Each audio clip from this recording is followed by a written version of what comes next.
Boa noite a todos.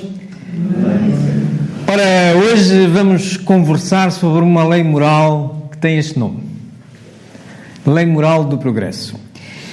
As leis morais, como vocês sabem, constam da parte terceira do Livro dos Espíritos. Uma delas é esta.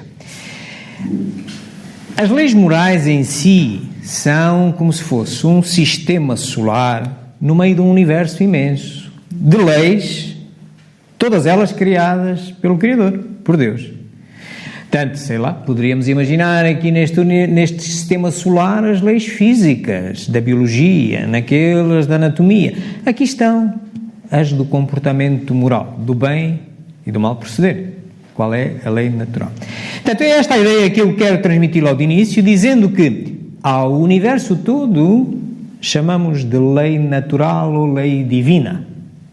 A este sistema solar em particular chamamos leis morais, nos quais está uma que é um satélite, como se fosse a nossa Terra, à volta do nosso Sol, que é a lei moral do progresso. Outras há. Tudo isto, como eu vos disse, vocês encontram, reencontram, espero que seja mais o reencontram, que já tenham lido alguma vez, exatamente no Livro dos Espíritos, a primeira obra de Allan Kardec. Sabeis que hoje é um dia muito importante. E por que será? Relativamente a Kardec. Por que será? O que é que vocês me sabem dizer? É? Exatamente. Quantos anos é que ele faria se ele conseguisse estar vivo? 215. Ele nasceu no dia 3 de outubro de 1804, na última encarnação conhecida. Ok? Hoje faria 215 anos se ele continuasse encarnado. Ora bem, e ele escreve este livro em 1857. Ok? E numa das partes, a tal dita parte terceira, ele começa a falar, é ditado, o que é que são as características da dita lei natural, da dita lei divina. Vocês podem encontrar exatamente isso, essa caracterização das leis, entre a pergunta 614 e a 648. E nela se fala de a origem, de onde é que vem, de onde é que nascem estas leis, e depois como vamos avançar para, em particular, para as leis morais. Naturalmente, há que equacionar o que é o bem e o mal proceder, entender-se esta diferenciação e ver como é que elas estão divididas. E então, depois de vermos estas características gerais, quer da lei divina, quer de uma particularidade do sistema solar das leis morais, nós avançaremos para aquele planetazinho que é a lei moral do progresso. Ora bem, o que é que se deve entender por lei natural? A lei natural é a lei de Deus. É a única verdadeira para a felicidade do homem. Indica-lhe o que deve fazer ou não fazer, e ele só é infeliz porque dela se afasta. A lei de Deus é eterna? É eterna e imutável como o próprio Deus. É possível que Deus haja prescrito aos homens, em certa época, aquilo que lhes proibiria em outra época? Deus não se engana. Os homens é que são obrigados a modificar suas leis, por serem imperfeitas. Mas as leis de Deus são perfeitas. A harmonia que rege o universo material e o universo moral se baseia em leis estabelecidas por Deus desde toda a eternidade. Estas são as características da lei natural, da lei divina, não só das leis morais, das leis físicas que nós vamos descobrindo. Também são criadas por Deus, é a mesma coisa. A ciência dedica-se mais a essa parte das leis físicas e a ética dedica-se às questões morais. Já vamos ver. De qualquer das maneiras, eu deixo-vos aqui estes 2 pontos de interrogação apenas para vos recordar que nós temos uma linguagem muito curta. Já assim era no tempo de Kardec, continua a ser agora e será no futuro. Normalmente nós dizemos, é muito difícil exprimir, por exemplo, os nossos sentimentos por palavras, mas também é difícil exprimir conceitos, como, por exemplo, o conceito de eterno. O que é ser eterno? Ser eterno é não ter princípio nem ter fim, certo? Ser imortal tem princípio, mas não tem fim. Nós, em princípio, somos imortais. Tivemos um princípio, mas não temos um fim. Mas não somos eternos. Porque eterno, não ter princípio nem ter fim, só há um ente no universo, não é? É Deus. Portanto, então, e se esta lei é a lei dele, foi criada por quem? Por ele. Então teve um princípio, não teve? Então, eterno. Estão a ver? Mas o problema é que qual é a palavra que Kardec ia usar na altura? Ou nós hoje, 215 anos depois, qual é a palavra? Íamos dizer que a lei de Deus não é tão eterna quanto Deus, mas é mais imortal que o homem. Está bem, entendamos-nos. O que é importante é que, e é a convocatória do Espiritismo, o Espiritismo não é uma sopa cantada para tomar e já está, é para raciocinar e pensar, ok? Tal como a imutável, pois também podereis pensar pelo mesmo raciocínio, não é? Havendo tantos mundos e diferentes, como é que algo aqui é válido noutro sítio? Basta só, por exemplo, pensar numa lei moral da reprodução. Como é que a lei moral da reprodução existe nos planetas onde não há reencarnação? É que nós só damos origem a corpos, não damos origem a espíritos. Portanto, se estivermos num planeta divino em que já não precisamos reencarnar, vamos gerar o quê? Portanto, é imutável, por exemplo, essa lei é imutável no mundo em que ela tem lugar, em que ela se aplica. Pronto, isso é para vos deixar alguns considerandos sobre isto. Qual a abrangência das leis divinas? Referem-se a alguma outra coisa, além da conduta moral? Todas as leis da natureza são leis divinas, visto que Deus é o autor de todas as coisas. O sábio estuda as leis da matéria. O homem de bem estuda e pratica as leis da alma. Cá está. Portanto, todas as leis, sejam as físicas, a que se dedica à ciência, sejam as morais, a que se dedica um ramo da filosofia, que é a ética, é o caso do espiritismo, são leis de Deus, ok? Não é só a lei moral que é a lei de Deus. Todas aquelas que a ciência vai descobrindo já estava criado. Nós estamos a descobrir aquilo que já estava criado, certo? Muito bem. No que toca às leis morais, vejamos um bocadinho o que é isto das leis morais.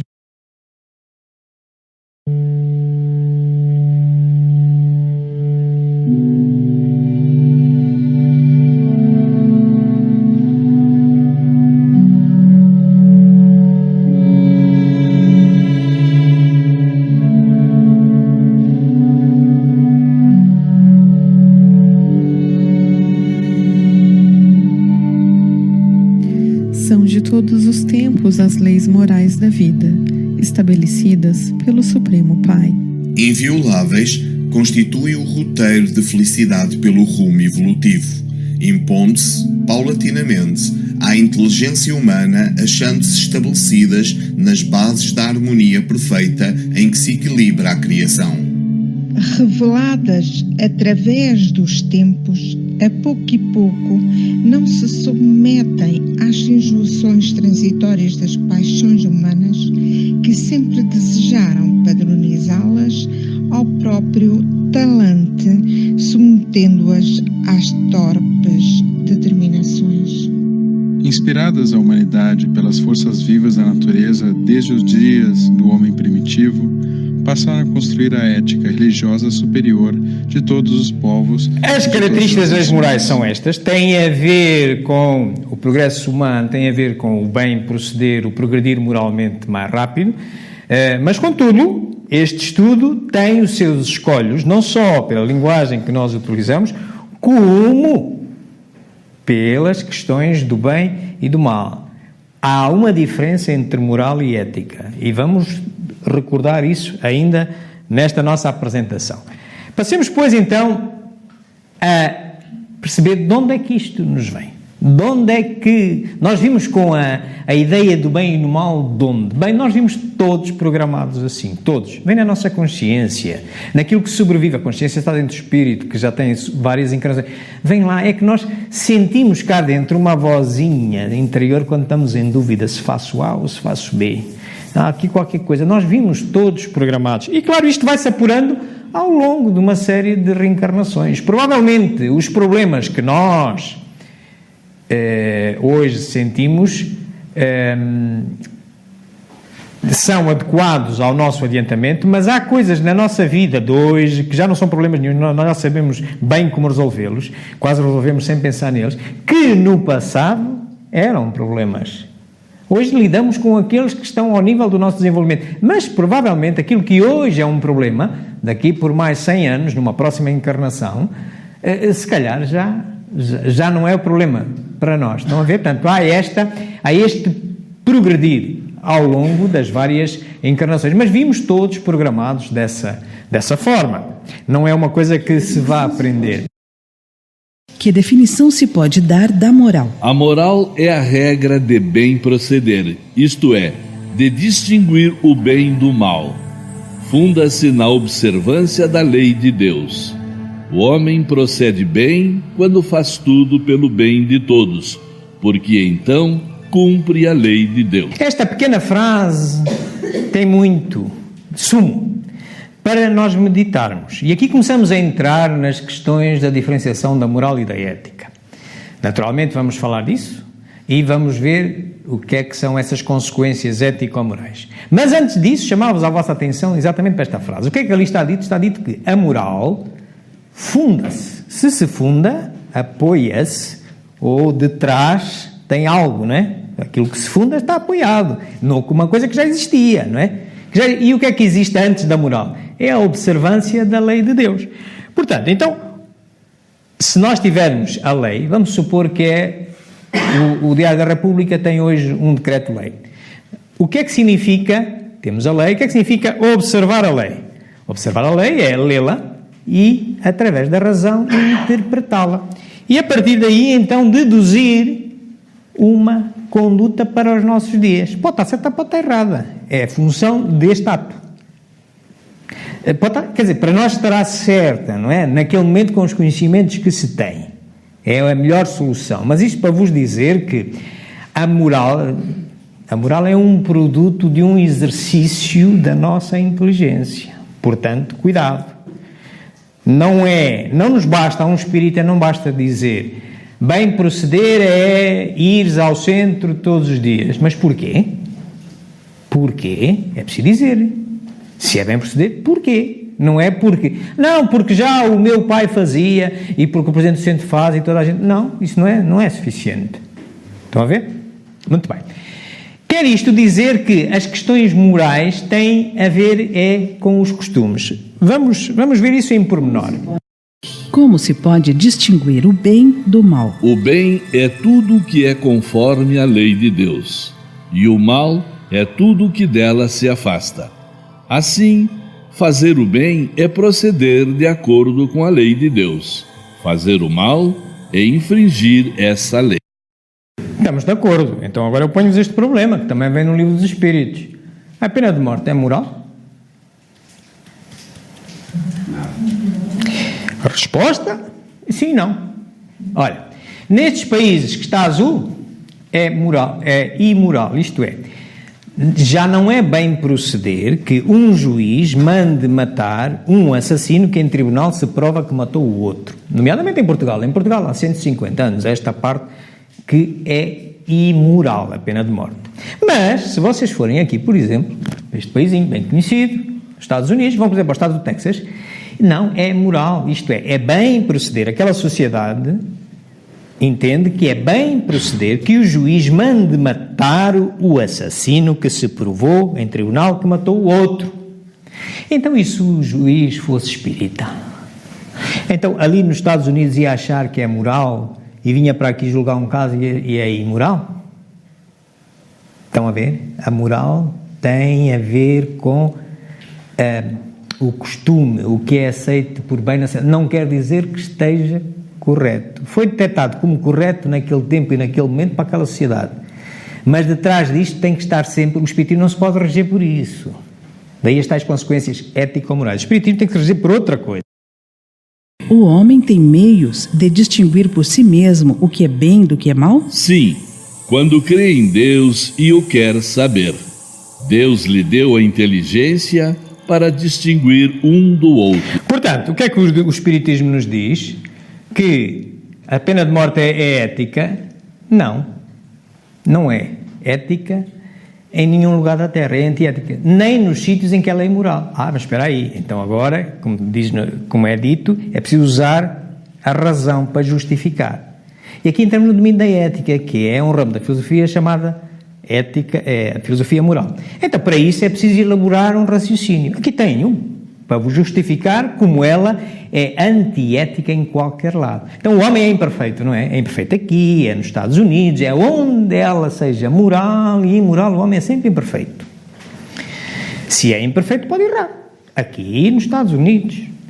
Se pode errar, não pode atribuir penas irreversíveis. Lógico. E nós já vimos, nos próprios Estados Unidos, ainda há pouco tempo, foi detectado 2 indivíduos que estavam... foram-lhe atribuída a pena de morte já há umas décadas e veio-se a concluir, passado dezenas de anos, que afinal eles estavam inocentes. Se os tivessem morto, agora como é que se emendava a mão? Se não se lhe tivesse atribuído uma pena irreversível, sim, estava na cadeia, tirava-se da cadeia, dava-se uma multa, reabilitava-se, etc. por aí adiante. Estão a ver porque é que ela é antiética em qualquer lugar. E o Espiritismo baseia-se nisso. O Espiritismo tem que poder dizer exatamente por que razão algo é bem proceder ou mal proceder. Não basta que o nosso amigo faça, o presidente do centro faça. Não. Porquê? Porquê? Ok? Muito bem. Claro que a pena de morte desaparecerá incontestavelmente e sua supressão assinalará um progresso da humanidade. Quando os homens estiverem mais esclarecidos, a pena de morte será completamente abolida da terra. Os homens não terão mais necessidade de ser julgados pelos homens. Portanto, no próprio Livro dos Espíritos está a resposta. Embora no tempo de Kardec a filosofia não estivesse desenvolvida ao ponto que está hoje, em que tem um ramo próprio que se dedica às questões morais chamado ética, mas ele próprio, olha o que é que os Espíritos lhe disseram, ela vai desaparecer um dia. Pronto. Portanto, o próprio Livro dos Espíritos dá a resposta daquilo que tínhamos estado a ver a respeito da pena de morte. Portanto, o que é que significa? Significa isto que o Espiritismo é então uma filosofia e ele pauta-se pela ética. Por essa filosofia moral que justifica os comportamentos, que não se basta com recolher uma indicação moral de procedimento. Pelo conhecimento, ele tem que apontar com justificações o que é correto ou incorreto. E isso é que vai impulsionar o comportamento dos outros. Quando, por exemplo, um de nós, depois de estudar um determinado problema da vida, ou leu o Livro dos Espíritos, leu outros, ouviu outros, e pela sua razão justifica, olha, bem proceder nesta circunstância é, na minha opinião, fazer isto. Porquê? Porque, olha, aqui é dito isto, olha, no Livro dos Espíritos diz lá a respeito disto, diz esta coisa, ali no Livro dos Médiuns diz aquilo, somando tudo isto e tal, estás a ver? Parece-me que é assim, ok? Isto é exatamente entrar na ética, isto é exatamente o que o Espiritismo convoca. Por isso, o mal é sempre o mal, mesmo que todos o pratiquem, e o bem continua a ser o mesmo que ninguém o pratique. Para um espírita, toda a gente faz, não é justificação. É claro, às vezes perguntam, mas espera aí, e não há aí uma forma mais simples de a pessoa saber no dia-a-dia o que é bem, o que é mau? Eu costumo utilizar uma metáfora da moeda de euro. Se vocês imaginarem, uma moeda de euro tem duas caras, como qualquer moeda. Numa das faces está a nossa relação com a sociedade, entre nós. No outro lado está a relação com tudo aquilo que não é a sociedade, chamemos-lhe a natureza. Jesus vos disse: vede o que gostaríeis que vos fizessem ou não vos fizessem. Tudo se resume nisso: não vos enganareis. Bastará que o homem não pratique o mal? Não, é preciso que faça o bem no limite de suas forças, pois cada um responderá por todo o mal que haja resultado de não haver praticado o bem. Portanto, na mesma moeda, se vocês repararem, ela tem uma parte interior que é de prata e uma parte exterior que é de ouro. Prata é menos valioso que o ouro, não é? A pergunta 632 é mais fácil de cumprir, digamos que é a prata. Não faça aos outros, não quer fazer. Mais ou menos todos nós já fazemos isso. Mas diz assim, mas basta? Não. É que não basta não fazer o mal aos outros, é preciso fazer todo o bem para evitar que o mal maior ocorra. Isto é, eu estou, por exemplo, a ver um amigo meu ao meu lado que está a atravessar um problema que eu já atravessei. Eu sei como é que ele pensa. E eu digo assim, não vou aborrecer com o meu amigo, eu sei como é que ele pensa, ele não quer ouvir o que eu tenho para lhe dizer. É melhor não me chatear, ele que bata com a cabeça na parede e ele há de aprender por conta dele. Errado. O certo, pergunta 740, diz-lhe, meu amigo, eu sei que o que tu queres ouvir não é exatamente aquilo que eu te vou dizer, mas eu, quando passei pela tua situação, por esta razão e por aquela outra, eu procedi desta forma. Tu farás o que tu entenderes, tens o livre-arbítrio, mas eu, em minha consciência, deveria dizer-te, e estareis a cumprir esta parte do ouro. Não é fácil. Quando comeis em excesso, isso vos faz mal. Pois bem, é Deus quem vos dá a medida do que necessitais. Quando ultrapassais essa medida, sois punidos. Dá-se o mesmo em tudo. A lei natural traça para o homem o limite de suas necessidades. Quando ele ultrapassa, é punido pelo sofrimento. Portanto, do outro lado da moeda é tudo aquilo que não é a sociedade humana. Os animais, as plantas, é só isto. É evitar o excesso. É legítimo nós matarmos um animal para comer, é ilegítimo nós matarmos um animal por prazer e desperdiçar a sua carne. Como é ilegítimo a mesma coisa, matar um vegetal para desperdiçar é ilegítimo. Matar um vegetal para comer é legítimo. Não tem voltas a dar. Deus criou-nos a precisarmos de proteínas animais e vegetais. Depois são opções alimentares. O que é certo é que é tão mau desperdiçar-se um vegetal como desperdiçar-se a carne de um animal. Ela está para nos alimentar. Os seres humanos necessitam disso, os animais necessitam disso. É assim. Portanto, é só que evitar o excesso. Que pensais da divisão da lei natural em 10 partes, compreendendo as leis de adoração, trabalho, reprodução, conservação, destruição, sociedade, progresso, igualdade, liberdade e, por fim, a de justiça, amor e caridade? Essa divisão da lei de Deus em 10 partes é a de Moisés e pode abranger todas as circunstâncias da vida, o que é essencial.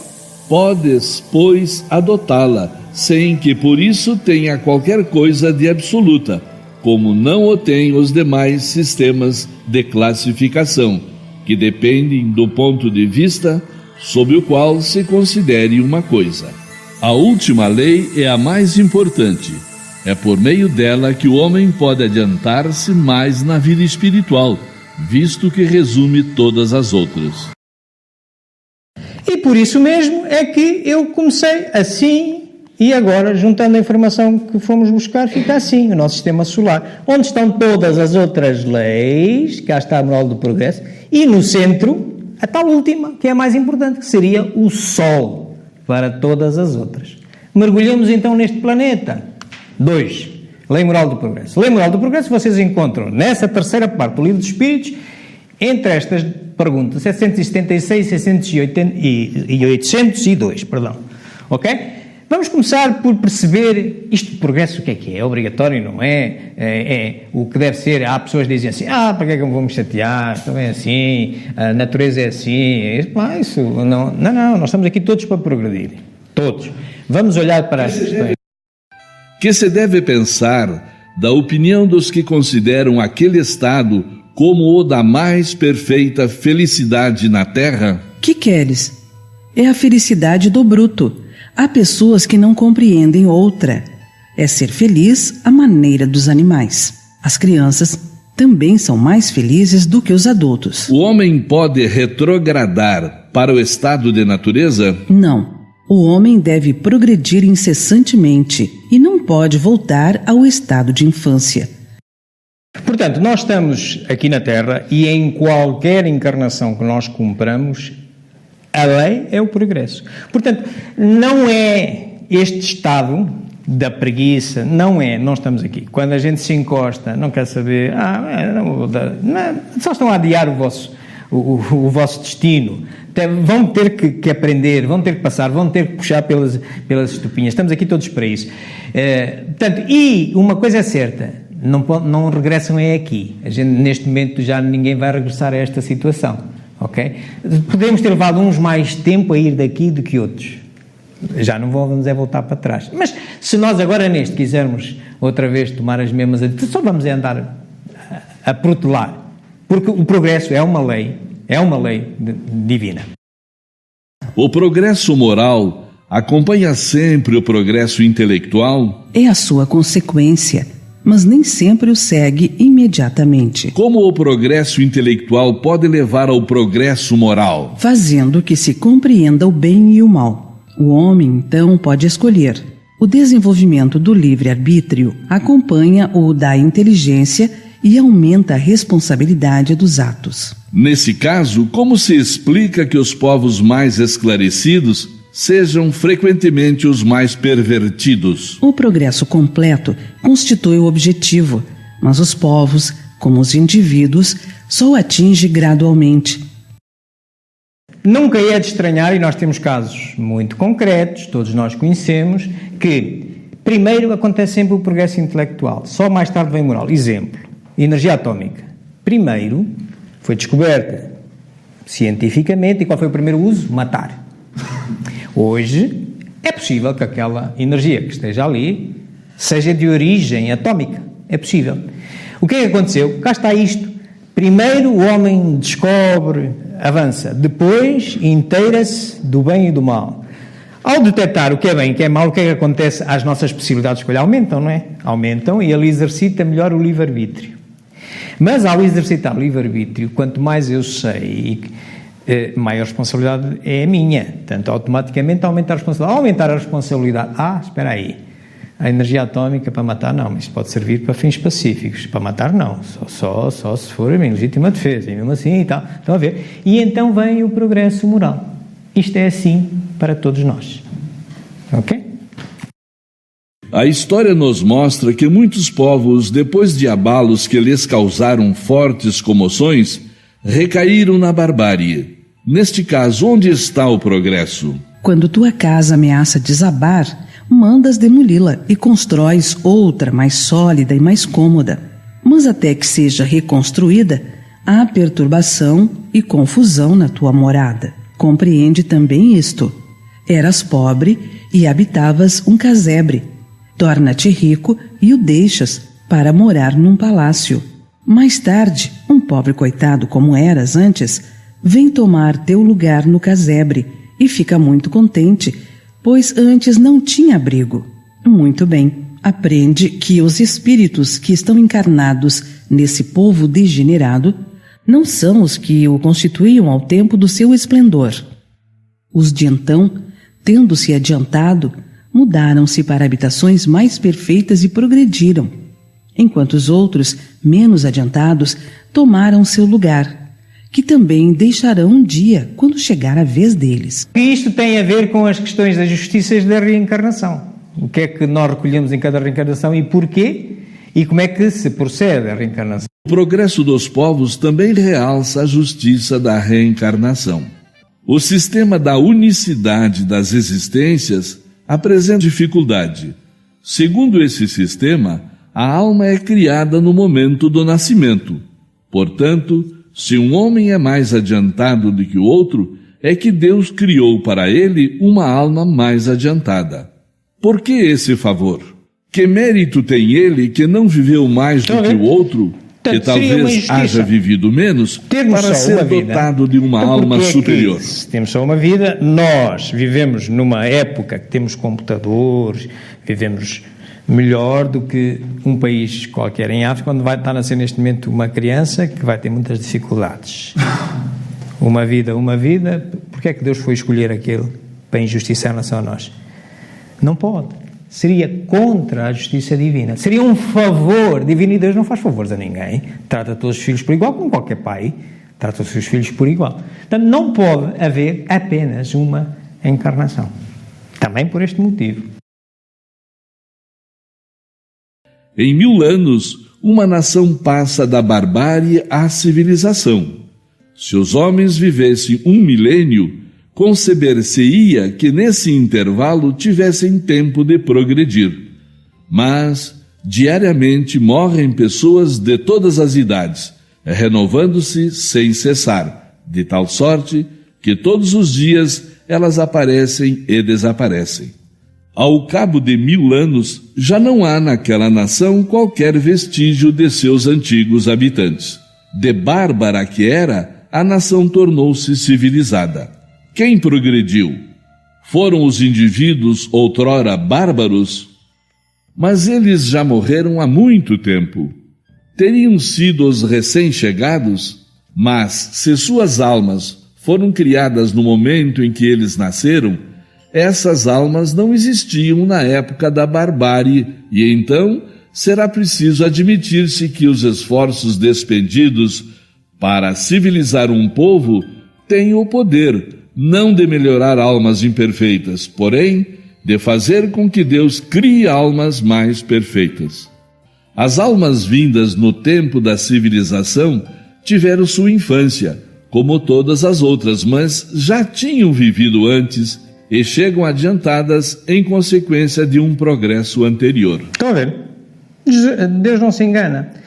Se fossem estes indivíduos e só houvesse uma encarnação, como é que estava o progresso? Morreu, nunca mais viveu? Então, mas há aqui um progresso. Nós agora olhamos... Então, mas seriam estes? Não, nós nunca vivemos antes. Então, espera aí. Então não fomos nós que progredimos, não foi a nossa mãe. É Deus, é? Deus arranjou um ginásio para si próprio, é? Numa época fê-los mal feitos, nesta época fá-los melhor e depois ainda vai fazê-los melhor. Não. Não. É isto. Estão a ver? De dois povos que tenha chegado ao mais alto grau da escala social, somente pode considerar-se o mais civilizado, na verdadeira acepção do termo, aquele onde exista menos egoísmo, menos cobiça e menos orgulho, onde os hábitos sejam mais intelectuais e morais do que materiais, onde a inteligência possa desenvolver-se com maior liberdade, onde haja mais bondade, boa-fé, benevolência e generosidade recíprocas, onde os preconceitos de casta e de nascimento sejam menos arraigados, porque tais preconceitos são incompatíveis com o verdadeiro amor do próximo, onde as leis não consagrem nenhum privilégio e sejam as mesmas para todos, tanto para o último como para o primeiro, onde a justiça se exerça com menos parcialidade, onde o fraco... A sociedade poderia reger-se unicamente pelas leis de dois povos que tenha chegado ao mais...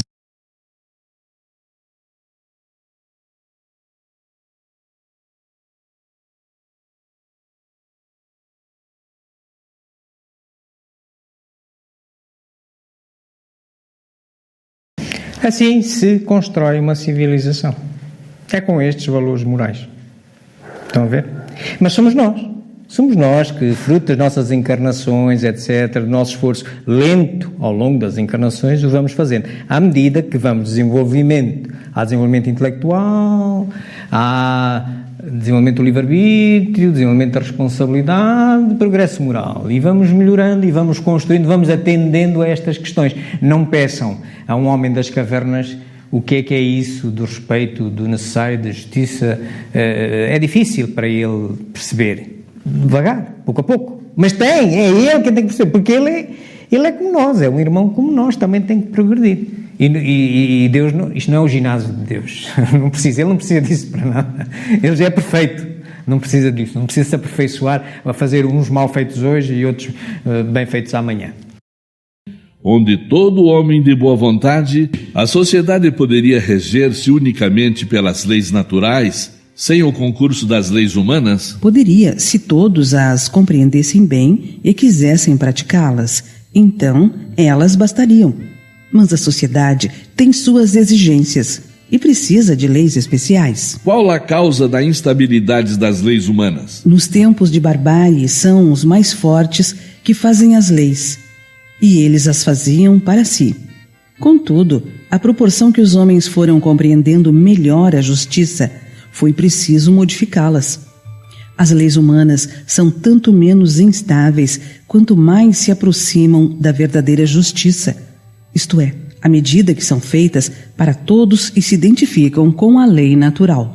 No estado atual da sociedade, a severidade das leis penais não constitui uma necessidade? Uma sociedade depravada certamente precisa de leis mais severas. Infelizmente, essas leis mais se destinam a punir o mal depois de feito do que a cortar a raiz do mal.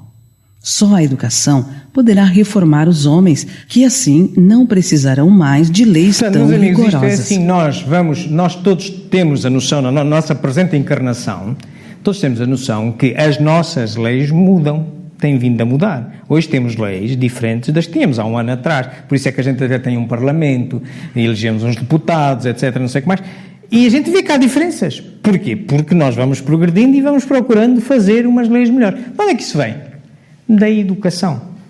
É claro que no momento, quando a sociedade é muito violenta, é ignorante, as leis têm que ser mais fortes. À medida que vamos desenvolvendo aquelas qualidades morais que vimos há pouco, que fazem crescer uma civilização, as nossas leis vão se ajustando. Tudo fruto do tal progresso intelectual que depois dá origem ao progresso moral.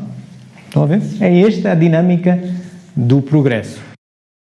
O Espiritismo se tornará crença comum ou continuará sendo professado apenas por algumas pessoas? Certamente, ele se tornará crença comum e marcará uma nova era na história da humanidade, porque está na natureza e chegou o tempo em que ocupará lugar entre os conhecimentos humanos.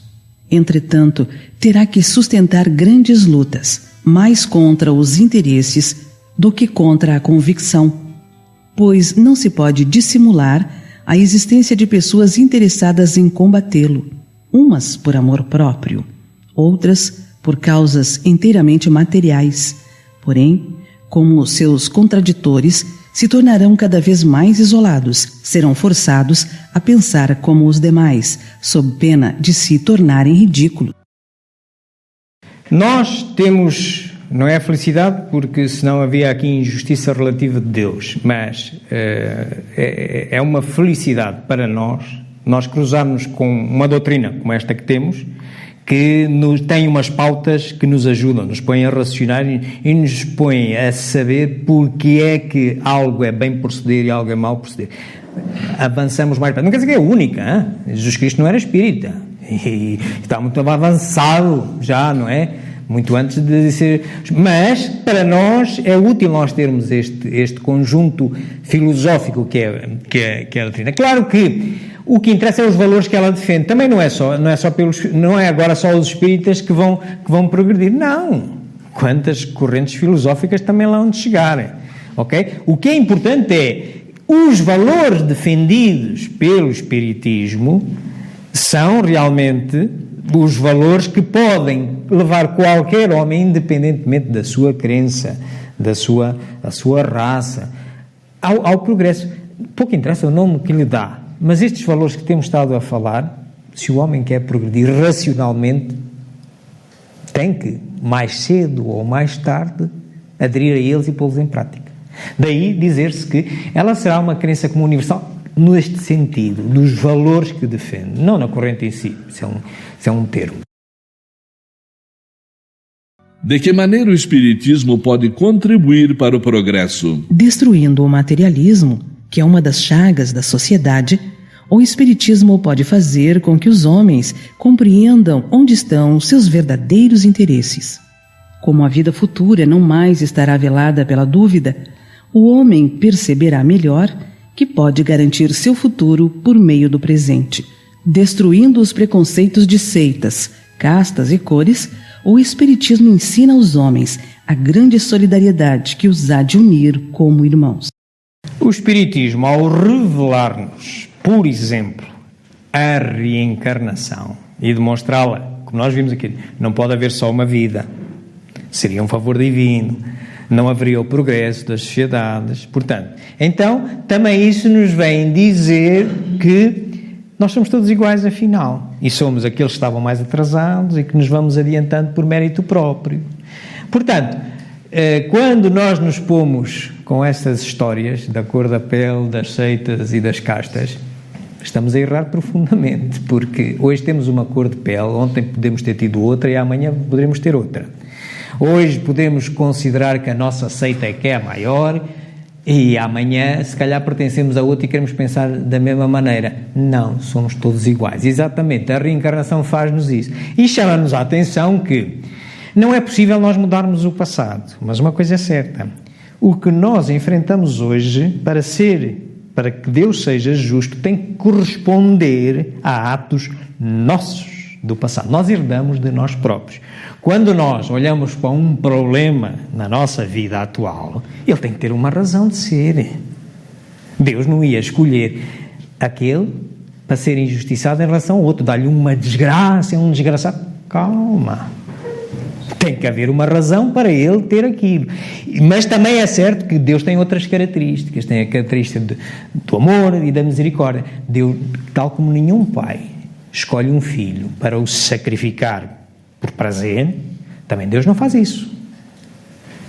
O que nos apresenta são provas que nós necessitamos, que contam da lei da causa e efeito. Nós estamos a herdar o que nós semeamos. Portanto, e nós temos é que ter muito cuidado, perceber isto e saber que nós só podemos viver no presente. E nós, no presente, estamos a semear para o futuro. O que nós estamos a colher hoje, encarai como uma prestação da casa, do empréstimo que fizeram ao banco para comprar a vossa casa. É mais uma que está resolvida. Vem de trás. Aceitem-na. Porque é de vossa, não é de ninguém. Não é, a culpa do que vocês estão a passar não é do indivíduo ao lado. Não é, não pode. Não é impossível. Deus não seria justo e agora fazer pagar a mim por um defeito dele, um problema dele. Não é. Não pode ser. Tem que ser de nós. Portanto, aceitemos isto. Resignação.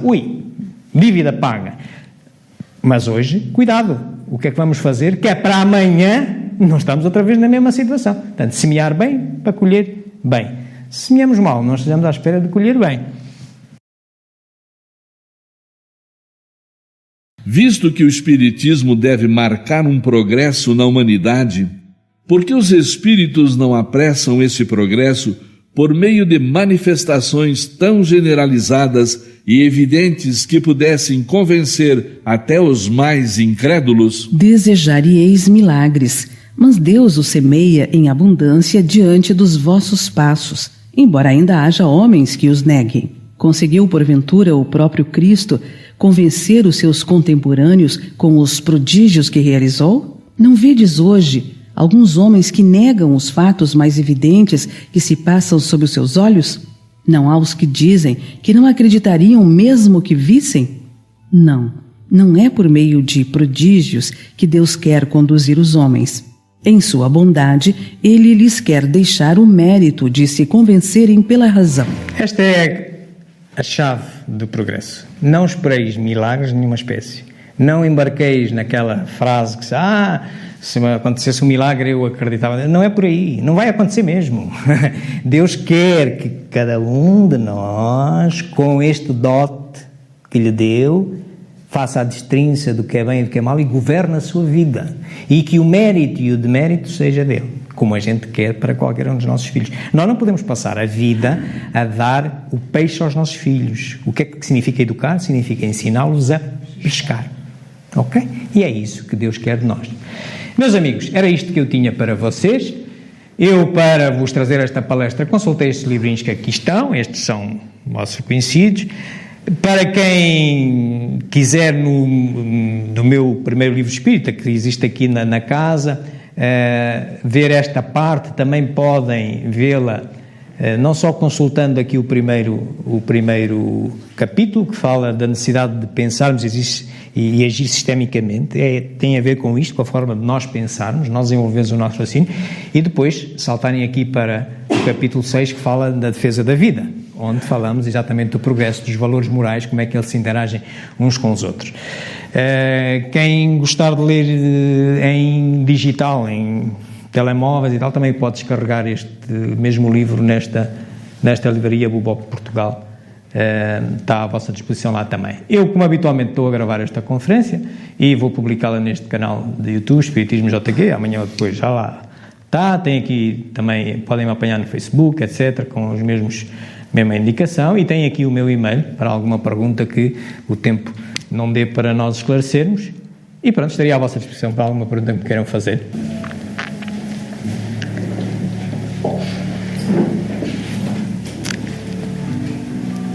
Vamos então tranquilizar-nos, retendo o que acharmos que nos foi útil e necessário nesta nossa conversa. Mas, antes de partirmos para as nossas vidas, para a marcha do progresso a que todos estamos votados, vamos também tentar progredir de uma forma simples e eficaz, que é atraindo para nós as boas influências, não só dos que estão à nossa volta fisicamente, mas dos que nos rodeiam de forma invisível. E uma forma de atrairmos boas influências é pensarmos bem. E pensarmos bem, uma forma excepcional que nos ensinou Jesus Cristo, é orar. Então vamos todos orar ao Criador, a esse ser maravilhoso que criou este mundo, este universo, onde existem todas as suas leis, e inclusivamente as leis morais, que aqui hoje debatemos uma delas, a lei moral do progresso. É digno de louvor esta criação. Está fora do alcance das nossas limitadas inteligências. Louvado seja o Senhor, exatamente pela sua obra. Mas agradeçamos ao Senhor a oportunidade que nos dá de hoje, nesta encarnação, neste nosso planeta, neste nosso mundo, onde ainda cumprimos encarnações, de termos à nossa disposição, seja por que motivo seja, mas estamos aqui todos, termos à nossa disposição esta maravilhosa doutrina, que é o Espiritismo, cujas crenças, cujas bases filosóficas, cujos valores ético-morais de conduta justificada, como nós vimos, diz a própria lei moral do progresso, que se constituirá numa crença universal. Porquê? Pela sua lógica, pelo que nos facilita a nós, ao entendermos todos esses valores, fazer como que um curto-circuito no nosso desenvolvimento moral. Sejamos, pois, gratos a Deus por nos dar essa oportunidade. Mas, por fim, porque o progresso realmente é uma lei de Deus, mas quem é que ainda não sentiu preguiça? Infelizmente, todos nós acabamos por ser, mais cedo ou mais tarde, afetados por isso, particularmente quando enfrentamos dificuldades muito grandes. Mas a lei é progredir. E como a lei de Deus, a mais importante, o tal sol, é a lei do amor, da justiça e da caridade, nós não temos como não progredir, mas certos que contaremos sempre com o amor divino, contaremos sempre com a sua justiça e contaremos sempre com a caridade dos que nos estão próximos. Então, nesse momento em que estivermos em dificuldade, pedimos, Senhor, lembrai-nos desse sol, lembrai-nos dessa lei maior e enviai-nos os mentores espirituais, os nossos e os desta casa, para nos darem alento e lembrarem da necessidade incontornável do progresso. Bem-aja, uma boa semana a todos.